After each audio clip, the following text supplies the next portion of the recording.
I picked up another collection, keys and a Grail. Let's take a look at it on this video from Bronzeville Comics.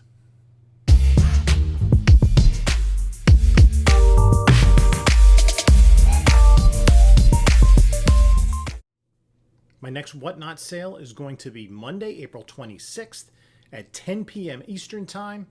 So join us on Whatnot. I'm going to try to do a couple of giveaways. We're going to have some cool books available, and I'm dipping my toes into the Whatnot waters. So join us on Whatnot, Bronzeville_Comics. Follow us and join 10 o'clock on Monday night. So we have a collection I picked up yesterday. I didn't take any video at the time, but I've gone through these boxes and pulled out some keys, and they're in this top short box. We'll take a look in a moment. Hey there, comic book community. This is Jim from Bronzeville Comics coming to you with another video. And so yesterday, I moved some comic books. I sold some big books in the morning, and then I let that money burn a hole in my pocket, and I picked up a collection that night. Now, this collection I picked up from someone I've dealt with before, and he has a vast collection that's very varied. There were a lot of books in there, multiple copies of some 90s books, but actually good 90s books. And there were some definite keys in there. And let's break it down. Let's take a look at the books that were in there. So I'm just going to kind of go through this long box that I have, or short box, not a long box, a short box. And go through the keys. So the first, there was a lot of image. So there's a darker image number one, but notice here, it's a newsstand copy. That's not something you see quite often. That was pretty cool. There was a lot of image. Wildcats, a couple copies of that. Youngblood. Both versions of number 2. And there was a Youngblood number 1. I'm actually going to let me take a stack of these and shift this. Oh. So, yeah, I've dealt with this collector previously and gotten some real good stuff. It's funny, the first time I dealt with him was almost a year ago, and some of the books in the collections I picked up from him are still at CGC. I'm going to take a look at this to see if it's high enough grade to send out, to potentially be 9/8. A few copies of Spawn 1 and a Spawn 9. A lot of the early Spawn books were in this collection. And then some 90s Marvel. There was Silver Sable. And this foil cover, which obviously no one's going to press. Is Anya Taylor-Joy going to play Silver Sable? Is she going to be in some of the Sony movies? Will anybody care? If Sony's doing them. There was a nice run, including a couple number 1s of Infinity War. So that's not. I mean, that book is kind of. I don't know if I pulled every issue. I think that every issue was in there. This is another book that hit its height and then cooled down. Spider-Man Unlimited number 1. That's with the first appearance of Shriek. This is a book that's still growing a little bit. This is a nice high-grade copy of Spider-Man 2099 number 1. Venom Lethal Protector number 1. A couple copies there. And also a copy of number 4. There was something in there. I'm not even sure exactly what this is. I've seen it go for maybe $40 to $50 on eBay, and it's the Spider-Man Keepsake Collection by Comic Images. Special Prism card. We're introducing Carnage. I'm going to have to look into this more in detail. There was also 2 copies of the DC versus Marvel run from the mid-90s, which later spawned the Amalgam universe. Yeah, a couple copies of that miniseries. I'm not sure. Yeah, they're all here. And then by the time they got to issue 4, there's a little bit of amalgamation going on up at the top there with Spider-Boy and some of the other characters, Doctor Strange, Fate. really, that's a decent miniseries. One of the great miniseries of all time. Kingdom Come, issue number 1, Alex Ross. This, I believe, this issue of Justice Society of America number 1 is the first appearance of Jesse Quick. Now, I'm not sure, and I'm not sure about a lot concerning the upcoming Flash film. I'm not sure if Jesse Quick is scheduled to be in that. We've seen that character on the Flash TV series. I'm not sure. I know we've seen a female character, but is that Supergirl? I don't know if we're going to see Jesse Quick. A few copies of Batman 497. Bane breaks Batman's back. This I was really happy to see. A still polybag, Simpsons Comics and Stories number 1, high grade. There was some cool bronze stuff, and the collection had quite a bit of horror. It had some of the DC horror books, too. I just pulled out some of these Marvel horror number 1s. You know, the minor ones. Didn't have Werewolf by Night or Tomb of Dracula or anything. But some of these horror books from the early 70s.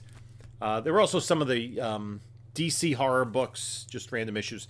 This is a nice high-grade copy of Eternals, number 1.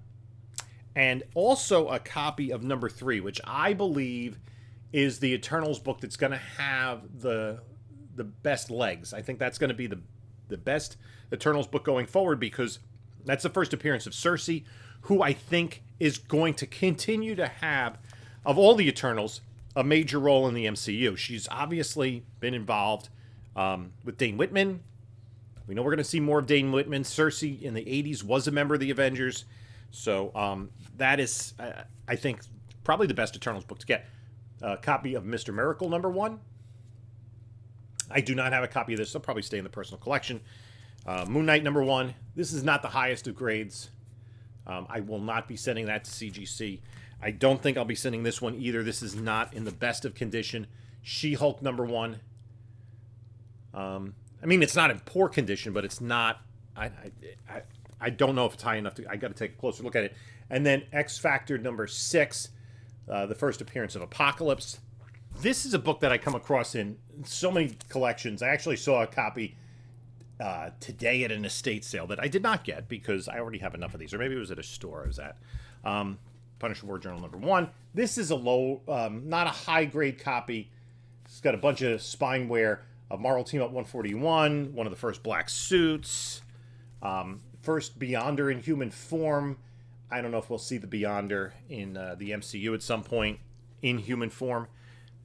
Remember, Secret Wars 2, I lived through it. That's a terrible miniseries. Then there was this. This is kind of interesting. It's Dan Jurgens signed the polybag of the death of Superman, and there's a certificate of death to let you know that Superman died. He got better. This is a cool book. This was one of the books I found in my 90s book. Nice foil. Carnage Mind Bomb number 1. I believe this is the first Carnage solo book. That's cool. And, of course, had Spider-Man number 1, both the silver and the gold. Didn't have the platinum. Web of Spider-Man number 1 with that classic, that's Charles Vess cover. Really nice. This Web of Spider-Man 18 is the first cameo of Eddie Brock. There are 2 copies, both newsstands, which is pretty cool. Web of Spider-Man 86, where Demogoblin is separated from Hobgoblin. Web of Spider-Man 99. This is the first appearance of somebody. Nightwatch costume. Right? And Sony reportedly had a Nightwatch movie in development 2 years ago, but I don't know if that's come to fruition. Some spectacular Spider-Man, a couple of the entries in Kraven's Last Hunt. There was a good amount of Spider-Man in here, and then Spectacular Spider-Man, which is the death of Harry Osborn. 2 copies, foil era. Then there was quite a bit of Amazing Spider-Man. There's this, and there were a number of these reprints of the classic issues, including this. This book still has value, even as the movie did underperformed at the box office and critically. The first appearance of Morbius. This is a reprint because it was not $1.75 in 1971. Then there's the first and second appearances of Puma. These are both newsstands, but they are not highest of grade. There's some spine wear on them. Then people don't realize how short-lived the black suit was. There was no 252, which is the first appearance of black suit. Most people don't realize how short-lived the black suit was for Spider-Man in the 80s. The first appearance is Amazing Spider-Man 252, which was not in this collection. But this issue, 258, so it was only 7 issues that he's wearing it. This is where Reed Richards discovers it's an alien symbiote.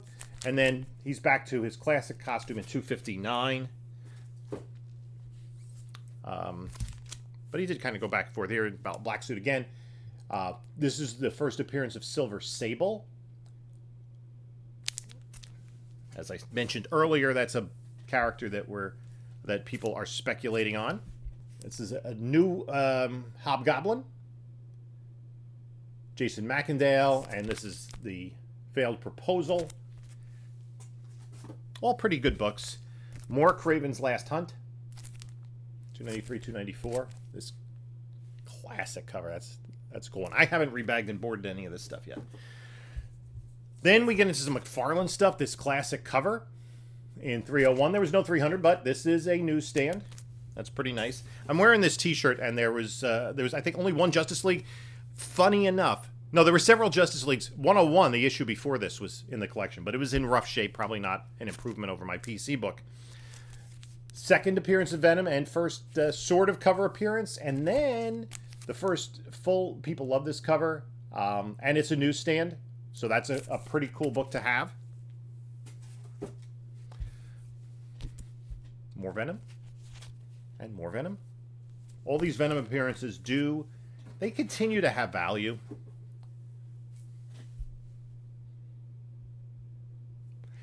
Um, 345, where Cletus Cassidy gets infected. And then these classic Venom 346, 347 issues.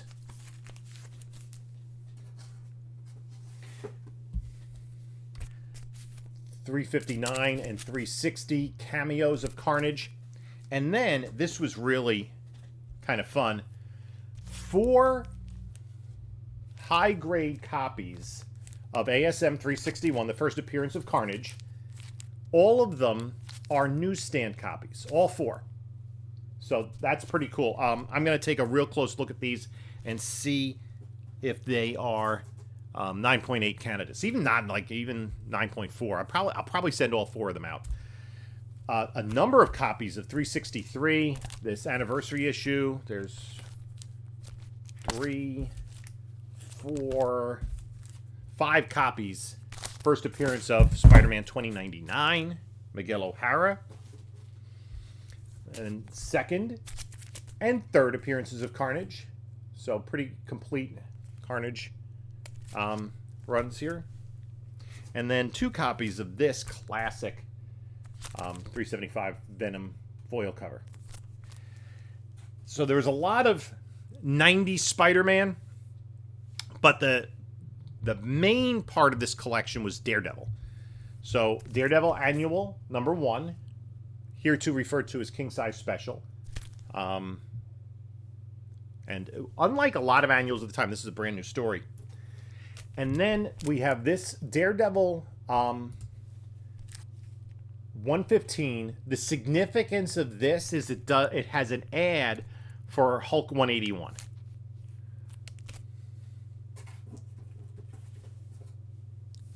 And it came out the same date as 181, although 180 was out the month before. This could press out to be pretty nice. This is the first appearance of Moondragon as Moondragon. She had been Madam McEvil previously in Iron Man. Origin, first cover appearance. So, and Moondragon, remember the comic books, even though in the comics he's an Earthling, she's the daughter of Drax. And we know in the MCU that Thanos murdered Drax's family, but maybe his daughter got away. This issue, 102, is the first written work in comics by Chris Claremont. So that's a pretty cool book to have. We have Daredevil 91, the third Mr. Fear. There's a classic cover there. And I really like that. This is a 72 book, that picture frame covers that Marvel was doing at the time. That is very evocative of that particular era. Daredevil 43, first appearance with you-know-who, Daredevil and Captain America. I don't think we're going to see that as is in the MCU. And we're going to keep going. There are 2 copies of this Spider-Man crossover in Daredevil 27. That's a nice book. So some nice Silver Age Daredevils. Daredevil, there aren't a ton of keys in the Daredevil run, really until you get to the Miller books. He didn't have any of the Miller books here. I had bought a bunch of Miller books from him in a collection last year. Daredevil 17, which is the second part of the Spider-Man crossover that started in 16. And of course, this has extra value because this is the first time that John Romita Sr. Did the art on Spider-Man, drew Spider-Man. So that's a nice book to have. Number 12 with Kazar, the first appearance of the Plunderer. Number 6, it's a pretty nice book. I mean, there is some tanning on the edges here, but it's pretty solid. Still in the yellow costume, first appearance of Mr. Fear. And then we keep getting better. Daredevil number 2, the second appearance of Daredevil, the second appearance of Electro. This is a book that made all sorts of hot lists in recent months, leading up to the No Way Home film, in which both Daredevil and Electro appeared. We haven't really heard that much about the possibility of Jamie Foxx doing a standalone Electro film. There had been a lot of talk about that leading up to the No Way Home movie. Haven't heard that much about it recently, but that's a good book to have. And this is the third time I've come across this book in the wild in the last few months. This is the best of the 3 copies. Daredevil number 1. That is an awesome book to have. As I said, I got a book that came back rated a 1.8. I have another book that has the spine split and the cover detached. This, I'm estimating, is at least a 4.0. So that's the best of the 3, and that was really exciting to get as part of the collection. So another collection. I'm going to go through this. There's probably a decent amount of stuff that's going to go out to CGC, only because a lot of the 90s books are in such high grade. Some of them may go into a 9.8 pre-screen or maybe a 9.6 pre-screen. And some of the other books like the ASM 361s, I just might submit those and take what I will. Obviously, that book and a lot of those Venom Carnage books don't have the same value that they did 6 months ago, but they still have value. And Carnage is still a popular character in the comics. Could we see Carnage again? Who knows? I think that's, we'll see what Sony does. So that was another collection I bought. I was really excited about that. He reached out to me because we had dealt with each other before. He had a price I thought was fair. Looked through the books, and we made a deal. And I was really happy to get these books. And I'm trying to slim down what I'm collecting. But one of the things in the back of my mind is, do I want to collect the Daredevil run? This would really give me a leg up on a lot of those books. We'll see.